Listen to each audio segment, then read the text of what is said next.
സെക്രട്ടേറിയറ്റിന് മുന്നിൽ അവിടെ ടി.വി. പ്രസാദുമുണ്ട്. പ്രസാദ്, അവിടെ നിന്നും അൻവർ പുറപ്പെട്ടിട്ടില്ല. എന്തായാലും മുഖ്യമന്ത്രിയെ കണ്ട ശേഷമായിരിക്കും അൻവർ മാധ്യമങ്ങളോട് സംസാരിക്കുക എന്നറിയുന്നു. അവിടെ മുഖ്യമന്ത്രിയാകട്ടെ ഉന്നത പോലീസ് ഉദ്യോഗസ്ഥരുടെ പതിവ് യോഗം വിളിച്ചുകൊണ്ടിരിക്കുകയാണ്. അത് ഓൺലൈൻ യോഗം നടന്നുകൊണ്ടിരിക്കുന്നു. അതിനുശേഷം ഉന്നത പോലീസ് ഉദ്യോഗസ്ഥർ, അതായത് അന്വേഷണ സംഘം രൂപീകരിച്ചല്ലോ, ആ അന്വേഷണ സംഘത്തിൻ്റെ യോഗവുമുണ്ട് എന്ന് കേൾക്കുകയാണ്. എന്താണ് ഇപ്പോൾ നമുക്ക് അനുമാനിക്കാനാവുക? ഈ യോഗത്തിന് ശേഷമായിരിക്കുമല്ലോ സ്വാഭാവികമായും അൻവറും മുഖ്യമന്ത്രിയുമായുള്ള കൂടിക്കാഴ്ച. അല്പം വൈകാനാണോ സാധ്യത? സ്മൃതി, 12 മണിക്കാണ് കൂടിക്കാഴ്ചയ്ക്കുള്ള സമയം മുഖ്യമന്ത്രി പി.വി. അൻവറിന് അനുവദിച്ചത്. അതിനനുസരിച്ച് ഇറങ്ങാനുള്ള തയ്യാറെടുപ്പിലായിരുന്നു അൻവർ. പിന്നീട് പോലീസിൻ്റെ പതിവ് യോഗം നീണ്ടുപോകുകയായിരുന്നു. നീണ്ടുപോകാനുള്ള സാഹചര്യം നമുക്കെല്ലാവർക്കും അറിയാം. അതുകൊണ്ട് തന്നെയായിരിക്കും നീണ്ടുപോകുന്നത്. ഇനിയിപ്പോൾ എപ്പോഴാണോ യോഗം കഴിയുന്നത്, ആ യോഗം കഴിയുന്ന മുറയ്ക്ക് പി.വി. അൻവറിനെ അറിയിച്ച് സെക്രട്ടേറിയറ്റിൽ വന്ന് പി.വി. അൻവർ മുഖ്യമന്ത്രിയെ കാണാനുള്ള സാധ്യതയാണ് ഉള്ളത്. ഇന്നത്തെ കൂടിക്കാഴ്ചയ്ക്ക് ഒരുപാട് പ്രത്യേകതകളുണ്ട്. കാരണം ഭരണപക്ഷത്തുള്ള ഒരു MLA ആയ പി.വി. അൻവർ ഉയർത്തിവിട്ട ആരോപണ ശരങ്ങൾ അത് വലിയ കൊടുങ്കാറ്റായി സർക്കാരിനെ തന്നെ പിടിച്ചുലക്കുന്ന നിലയിലേക്കാണ് കാര്യങ്ങൾ വന്നത്. അതിൽ പൊളിറ്റിക്കൽ സെക്രട്ടറി ഉണ്ട്, ADGP അജിത് കുമാറുണ്ട്, മറ്റ് മുതിർന്ന ഉദ്യോഗസ്ഥരുണ്ട്. ഇവരെല്ലാവരും ചേർന്ന് ഒരു സമാന്തര ഭീകര ഭരണം നടത്തുന്നു എന്നതിൻ്റെ വിവരങ്ങളാണ് പി.വി. അൻവർ പുറത്തുവിടുകയും ചെയ്ത് അന്ന് ഉയർത്തിവിട്ടത് ആരോപണങ്ങളായിരുന്നുവെങ്കിൽ തൻ്റെ കയ്യിൽ ഉണ്ട് എന്ന് പറയുന്ന തെളിവുകൾ ഉൾപ്പെടെയുള്ള പരാതിയുമായി പി.വി. അൻവർ മുഖ്യമന്ത്രിയുടെ മുന്നിലേക്ക് വരുമ്പോൾ അതിൽ പ്രാധാന്യമേറുകയാണ്. കാരണം നിലവിൽ ഒരു അന്വേഷണ സംഘം രൂപീകരിച്ചിട്ടുണ്ട്. DGPയുടെ നേതൃത്വത്തിലുള്ള അന്വേഷണ സംഘത്തിന് ആ പരാതി കൈമാറേണ്ടി വരും. അങ്ങനെ കൈമാറിക്കഴിഞ്ഞാൽ അതിലെ കാര്യങ്ങൾ മുഴുവൻ അന്വേഷിക്കുമ്പോഴും ക്രമസമാധാന ചുമതലയുള്ള ADGP-ആയി MR അജിത് കുമാർ തന്നെ തുടരുന്നു എന്നുള്ളതാണ് അതിലെ ഒരു വൈരുദ്ധ്യം. അതിൽ പി.വി. അൻവർ എന്ത് നിലപാടായിരിക്കും മുഖ്യമന്ത്രിയുടെ അടുത്ത് സ്വീകരിക്കുക എന്നത് പ്രധാനപ്പെട്ട കാര്യമാണ്. കാരണം ഇന്നലെ രാവിലെ കോട്ടയത്ത് പോലീസ് അസോസിയേഷൻ്റെ സമ്മേളനത്തിൽ പരസ്യമായി അന്വേഷണം പ്രഖ്യാപിച്ച മുഖ്യമന്ത്രി ആയിരുന്നില്ല കോട്ടയത്ത് നിന്ന് തിരിച്ച് വൈകിട്ട് സെക്രട്ടേറിയറ്റിൽ എത്തിയതിനു ശേഷമുള്ള മുഖ്യമന്ത്രി. അതായത് പിന്നീട് DGP-യുമായി കൂടിക്കാഴ്ച നടത്തിയപ്പോൾ കാര്യങ്ങൾ കീഴ്മേൽ മറിയുകയായിരുന്നു. ക്രമസമാധാന ചുമതലയിൽ നിന്ന് അജിത് കുമാറിനെ മാറ്റാനുള്ള എല്ലാ തീരുമാനങ്ങളും എടുത്തതിന് ശേഷം പിന്നീടുള്ള ചർച്ചയിലാണ് ഈ കാര്യങ്ങളെല്ലാം പൊളിഞ്ഞു പോയത്.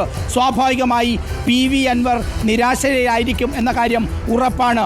രാത്രി നടന്ന ചർച്ചയിൽ ഇങ്ങനെ MR അജിത് കുമാറിനെ മാറ്റി നിർത്തിയാൽ സ്വാഭാവികമായി സമാനമായ ആരോപണം നേരിടുന്ന മുഖ്യമന്ത്രിയുടെ പൊളിറ്റിക്കൽ സെക്രട്ടറി പി. ശശിയെയും മാറ്റി നിർത്തേണ്ടി വരും. പി. ശശിയെ മാറ്റി നിർത്തണമെങ്കിൽ അത്ര എളുപ്പം മുഖ്യമന്ത്രിക്ക് നേരിട്ട് കഴിയുന്നതല്ല. അതിന് പാർട്ടി സംവിധാനമുണ്ട്. പാർട്ടി സെക്രട്ടേറിയറ്റ് ഉൾപ്പെടെ തീരുമാനിച്ചു വേണം അത്തരം നടപടികളിലേക്ക് കടക്കാൻ. മാത്രവുമല്ല, പി. ശശിയെ മാറ്റിയാൽ അത് മറ്റൊരു സന്ദേശം നൽകും എന്നുള്ളത് വളരെ പ്രധാനപ്പെട്ടതാണ്. അതിൻ്റെ ഇടയിലൂടെ ഒരു ഗുണം കിട്ടിയത് അത് സുജിത് ദാസ് SP-ക്കാണ്. കാരണം ഇന്നലെ വൈകിട്ട് വരെ സസ്പെൻഷൻ ഉറപ്പിച്ച് അതിൻ്റെ ഓർഡറിൻ്റെ നടപടികളിലേക്ക് കടക്കുമ്പോൾ സുജിത് ദാസിനെ സസ്പെൻഡ് ചെയ്യേണ്ടതില്ല എന്ന തീരുമാനമെടുക്കുകയും അതൊരു സ്ഥലം മാറ്റത്തിൽ ഒതുക്കുകയുമാണ് ചെയ്തത്.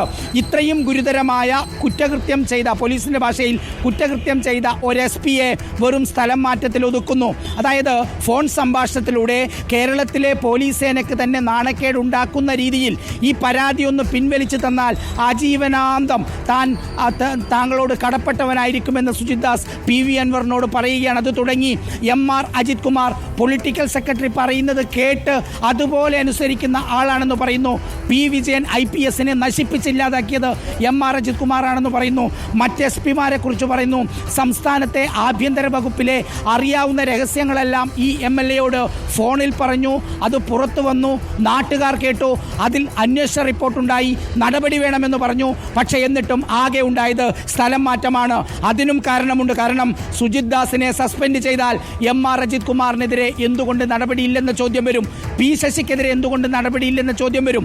സ്വാഭാവികമായി പി.വി. അൻവർ ഇന്നലെ രാവിലെ ഉണ്ടായ ആത്മവിശ്വാസം അത് പിന്നീട് രാത്രിയോടെ ഇല്ലാതായി എന്ന് വേണം മനസ്സിലാക്കാൻ. കാരണം MR അജിത് കുമാറിനെ കൈവിടുകയും പി.വി. അൻവറിനെ വിശ്വസിക്കുകയും ചെയ്തു എന്ന പ്രതീതിയാണ് ഇന്നലെ വൈകിട്ട് വരെ ഉണ്ടായതെങ്കിൽ രാത്രി കാര്യങ്ങൾ കീഴ്മേൽ മറിയുകയാണ് ചെയ്തത്. സ്വാഭാവികമായി ആ ഒരു പ്രതിഷേധം ഒരുപക്ഷെ പി.വി. അൻവർ മുഖ്യമന്ത്രിക്ക് മുന്നിൽ അവതരിപ്പിക്കുമോ എന്നതാണ് ഏറ്റവും പ്രധാനപ്പെട്ട ചോദ്യം. അത് അതുകൂടാതെ സ്മൃതി, ഇന്ന് കൊടുക്കുന്ന പരാതിക്കൊപ്പം കൊടുക്കുന്ന തെളിവുകൾ അതേറെ നിർണായകമാണ്. തൻ്റെ കയ്യിൽ ഒരുപാട് തെളിവുകൾ ഇനിയുമുണ്ട് എന്നാണ് PV അൻവർ പറഞ്ഞത്. എല്ലാം പുറത്തുവിട്ടതിന് ശേഷം മാത്രമേ തിരുവനന്തപുരത്തേക്ക് പോകൂ എന്നായിരുന്നു ആദ്യ വാർത്താ സമ്മേളനത്തിൽ പറഞ്ഞതെങ്കിൽ ഇന്നലെ രാവിലെയാണ് വളരെ പെട്ടെന്ന് മുഖ്യമന്ത്രിയെ കാണാൻ തീരുമാനിക്കുകയും പരാതി കൊടുക്കുമെന്ന് പറയുകയും ചെയ്ത്. അങ്ങനെയെങ്കിൽ ഇനി ബാക്കി വെച്ച തെളിവുകൾ അത് മുഖ്യമന്ത്രിക്ക് നേരിട്ട് കൈമാറാനാണോ? ഒരുപക്ഷെ പ്രതീക്ഷിക്കാത്തതിനും വലിയ വിവാദവും വലിയ പ്രകമ്പനവും ഉണ്ടായതുകൊണ്ടാണോ ബാക്കിയുള്ള തെളിവുകൾ മാധ്യമങ്ങൾക്ക് മുന്നിൽ ഇപ്പോൾ വേണ്ടതില്ല എന്ന തീരുമാനത്തിലേക്ക് അൻവർ എത്തിയത് എന്ന കാര്യം അറിയില്ല.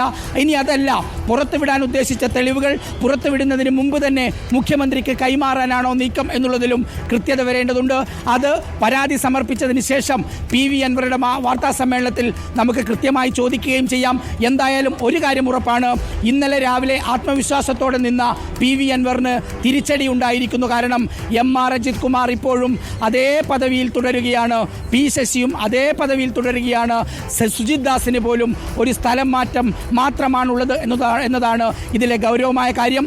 ഈ കാര്യങ്ങൾ ഉൾപ്പെടെ അൻവർ മുഖ്യമന്ത്രിയോട് ചൂണ്ടിക്കാണിക്കുമോ എന്നുള്ളതും ഏറെ ഗൗരവം തന്നെയാണ്.